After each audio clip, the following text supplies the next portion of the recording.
नमस्कार, जय मसीह की। प्रभु यीशु मसीह में आप सबों को हमारे इस चैनल द लाइट अपॉलोजेटिक्स पे स्वागत करते हैं। सो मसीह मेरे प्रियो, सच में जो थंबनेल आपने देखा है उस थंबनेल के आधार पे आज मैं बात करूंगा और बिल्कुल सही और सटीक बात मैं आप लोगों से करने वाला हूं। कोई फेक नहीं होगा, कोई उल्टी सीधी बातें नहीं होगी। जैसा थंबनेल में मैंने लिखा है बिल्कुल वैसा ही आज मैं आप लोगों के सामने मैं कुछ बातें करने वाला हूँ।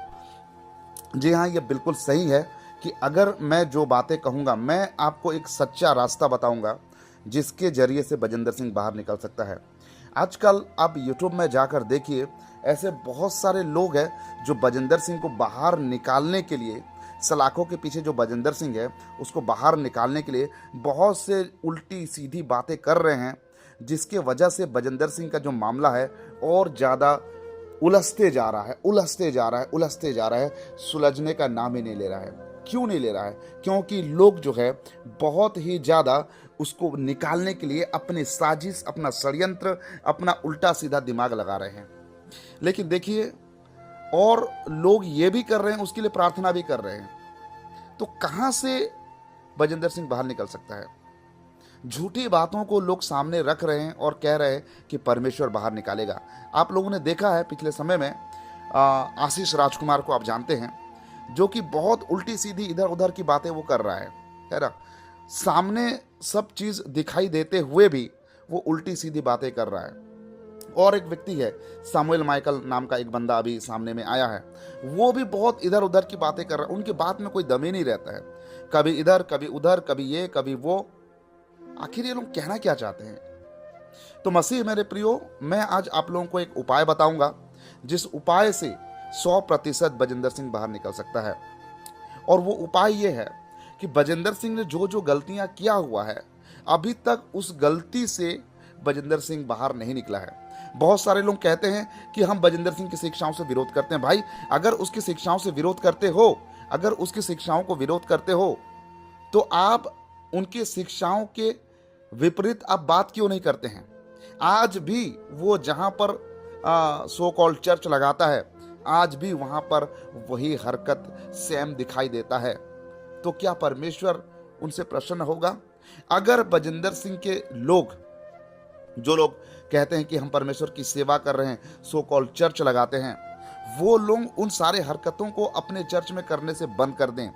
तेल, साबुन, पानी, मिट्टी, एप्पल बेचना बंद कर दें। यीशु मसीह के नाम में जो बेचते हैं वो लोग, वो अपना ये धंधा बंद कर दें। अगर वो सच्ची सेवकाई करें, अनंत काल का सुसमाचार का प्रचार करें। उनकी जो छोटे छोटे बच्चे हैं, उनको तो कुछ मालूम भी नहीं है, बस उनको सामने में खड़ा कर रहे हैं और उनके माध्यम से, उनके जरिए से लोगों का जो आहा पाने के, लोगों का इमोशनल, लोगों को ब्लैकमेल करने के लिए जो काम कर रहे हैं, वो काम बंद कर दें।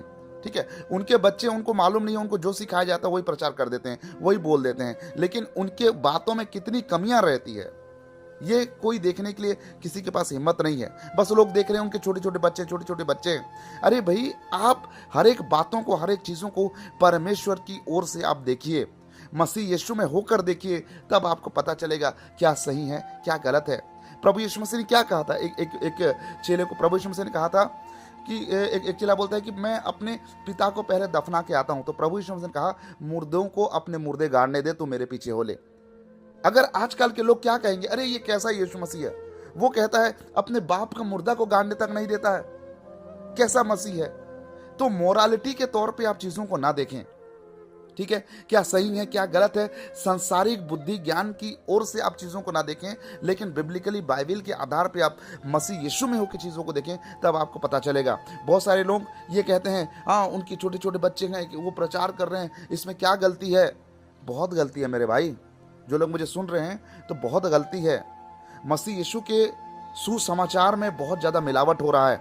और आज भी, अब भी बजिंदर सिंह के जो मिनिस्ट्री है, सो कॉल्ड चर्च ही मैं उसे कहूंगा, वहां पर आज भी ये सारे हरकतें दिखाई दे रही है। मैं दावे के साथ कहता हूं, मेरा परमेश्वर सच्चा परमेश्वर है और वो सच्चाई का साथ देता है। मेरे जीवन का अनुभव है ये।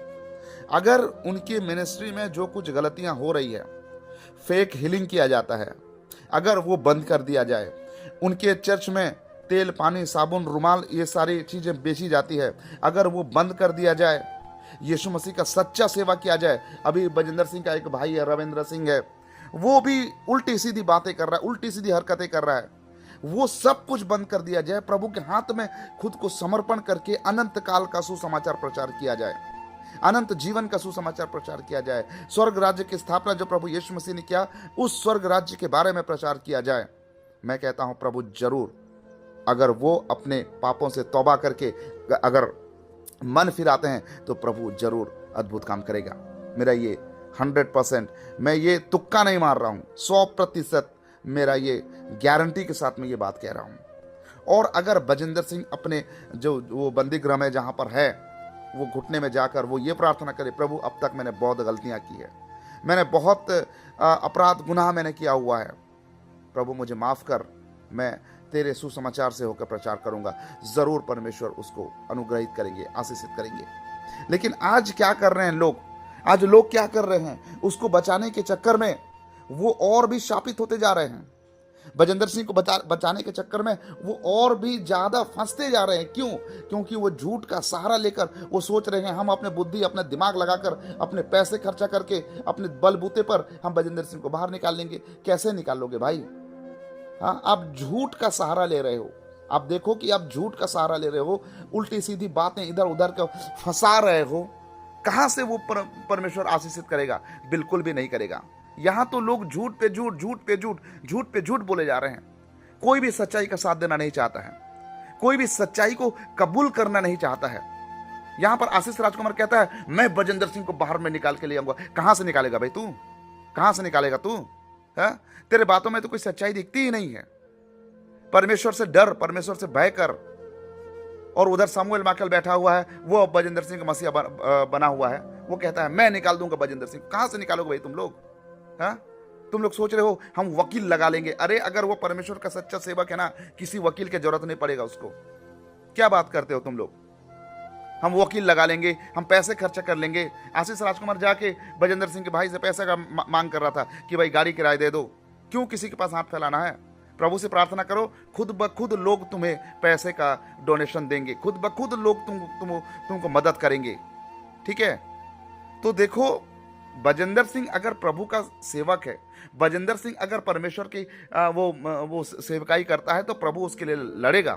ठीक है? आप लोगों के लिए, लोगों के पास पैसे की मांग कर रहे हैं, अच्छी बात है, आप करिए। लेकिन उसमें आशीष प्रभु तब देगा जब आप सच्चाई से चीजों को सामने रखेंगे। और यहां पर हम देख रहे हैं कि लोग बजिंदर सिंह को सपोर्ट करने के चक्कर में उसका मामला को और ज्यादा फंसाते जा रहे हैं, उलझाते जा रहे हैं। सो इसीलिए मेरी आप सभी लोगों से रिक्वेस्ट है कि मेरी बातों को गंभीरता से सुनिए, गंभीरता पूर्वक चीज़ों को देखिए और बाइबल से होकर चीज़ों को देखिए, मसीह यीशु में होकर चीज़ों को देखिए। ना कि आप अपने बुद्धि, अपने विवेक, अपने बलबूते, अपने पैसे, उसके बलबूते पे आप चीज़ों को जो है देखने का कोशिश बिल्कुल भी ना करें, जो कि सरासर गलत है। लोग सब आज प्रार्थना भी कैसे कर रहे हैं? प्रार्थना में देखो कितना मिलावट हो गया। हे प्रभु, तेरा दास जो निर्दोष है उसको आप ये लोगों ने क्या किया है कि बंदी गृह में डाल दिया है। क्यों झूठी प्रार्थना करते हो भाई? बाइबल के आधार पे देखो, वो जितनी हरकतें करता था वो तो परमेश्वर की ओर से वो बहुत बड़ा दोषी है। क्यों है? क्योंकि वो सुसमाचार में मिलावट किया हुआ है। आप ऐसी प्रार्थना करके क्यों अपनी प्रार्थना को घृणित बना रहे हो? नीति वचन 28 अध्याय या फिर 9 अध्याय 28 ऐसे कुछ है, वहां पर लिखा गया है कि जो व्यवस्था सुनने से अपनी कान फेर लेता है उसकी प्रार्थना घृणित ठहरती है, उसकी प्रार्थना घृणित ठहरती है। तो व्यवस्था के आधार पे अपनी प्रार्थनाओं को रखो, वचन के आधार पे अपनी प्रार्थनाओं को रखो, वरना तुम प्रार्थना तो करोगे लेकिन वो घृणित प्रार्थना प्रभु कभी कबूल नहीं करता है। ये बात जरूर से आप गौर करिए, अपने दिमाग में इस बातों को आप रखिए। आजकल लोगों की प्रार्थना घृणित हो गई है। सब लोग प्रार्थना कर रहे हैं बजिंदर सिंह को बाहर निकालना है, वो निर्दोष है, उसने ये अपराध किया ही नहीं है। भाई आप ऐसे घृणित प्रार्थना करोगे, वचन के अगेंस्ट में प्रार्थना करोगे, प्रभु कहां से तुम्हारा प्रार्थना स्वीकार करेगा? पिछले समय ये सामुएल माइकल वो प्रार्थना करने के लिए बैठ गया था। प्रार्थना का मतलब आपको समझ में भी आता है? क्या है प्रार्थना? आप जानते भी है प्रार्थना का अर्थ क्या है? बाइबल में प्रार्थना के बारे में क्या बताया गया है? अपने समझ और बुद्धि का सहारा मत लो मेरे भाइयों, लेकिन परमेश्वर की सच्ची आराधना, स्तुति, प्रशंसा करो। और आजकल आप देखिए बजिंदर सिंह जैसे सो कॉल ऐसे बहुत सारे लोग चर्च लगा के परमेश्वर का नाम को बर्बाद कर रहे हैं। तेल, पानी, साबुन, मिट्टी ये सब बेच के, हाँ, और लोगों को प्रार्थना भी बेच रहे हैं। बजेंद्र सिंह वही करता था, प्रार्थना भी बेचता था। तो ऐसे में परमेश्वर का कोप नहीं भड़केगा तो और क्या होगा। इसलिए सुधर जाओ, अपने जो भी गलतियां हैं उससे सबसे पहले सुधार करो। सबसे पहले अपनी गलतियों का सुधार करो। जो कार्य, जो हरकत आप अपने चर्चेस में कर रहे हैं, उस हरकतों को बाइबल से होकर जांचो, क्या मैं जो कर रहा हूं, कर रही हूं, वो सही है या गलत है। और उससे जांचने के बाद अपने हरकतों से सुधार करो, मन फिराओ, तब जाके प्रभु आपके जीवन में आशीष करेगा। तो आज का ये मेरा वीडियो स्पेशली बजेंद्र सिंह के लोगों के लिए है। आप लोग इन चीज़ों को फॉलो करिए जरूर। अद्भुत रीति से, आपको कोई पैसा खर्चा करने की आवश्यकता नहीं है, अद्भुत रीति से परमेश्वर उसे निकालेगा। ठीक है, आपने देखा पतरस का आप एग्जाम्पल लेते हैं ना, पौलुस का एग्जाम्पल लेते हैं ना, उन्होंने क्या किया था? कुछ किया नहीं, लेकिन परमेश्वर ने अद्भुत रीति से उन्हें निकाला। अद्भुत रीति से उन्होंने ना कोई केस लड़ा, ना ही कोई पैसा दिए, ना ही कुछ किया, लेकिन परमेश्वर ने क्या किया? उनको अद्भुत रीति से निकाला, क्योंकि वो सच्चे थे। ठीक है, वो सच्चे थे। उसकी तुलना बजेंद्र सिंह के साथ बिल्कुल भी नहीं किया जा सकता, बिल्कुल भी नहीं किया जा सकता। वो सच्चे थे, परमेश्वर की भय योग्य सेवा करते थे, परमेश्वर की सच्ची आराधना करते थे, सुसमाचार सच्चाई से वो प्रचार करते थे, और परमेश्वर ने उनके सच्चाई को देखते हुए बड़े अद्भुत रीति से उनके जीवन में परमेश्वर ने अपने कार्य को किया। आप प्रेरितों काम की पुस्तक 1-2 पद को नहीं, पूरा अध्याय को, पूरा पुस्तक को आप अच्छे से पढ़िए। सो मसीह है मेरे प्रियो, मैं ज्यादा कुछ और नहीं कहूंगा। इन सारे बातों को लेकर आप मनन करिए, चिंतन करिए और आप आगे बढ़िए। प्रभु आपको जरूर ब्लेस करेंगे। तो आज के लिए बस इतना ही, मिलते हैं अगले और एक नए वीडियो के साथ। तब तक के लिए प्रभु आप सबको आशीर्वाद प्रदान करे। आप सबको नमस्कार, जय मसीह की, praise the Lord, God bless you.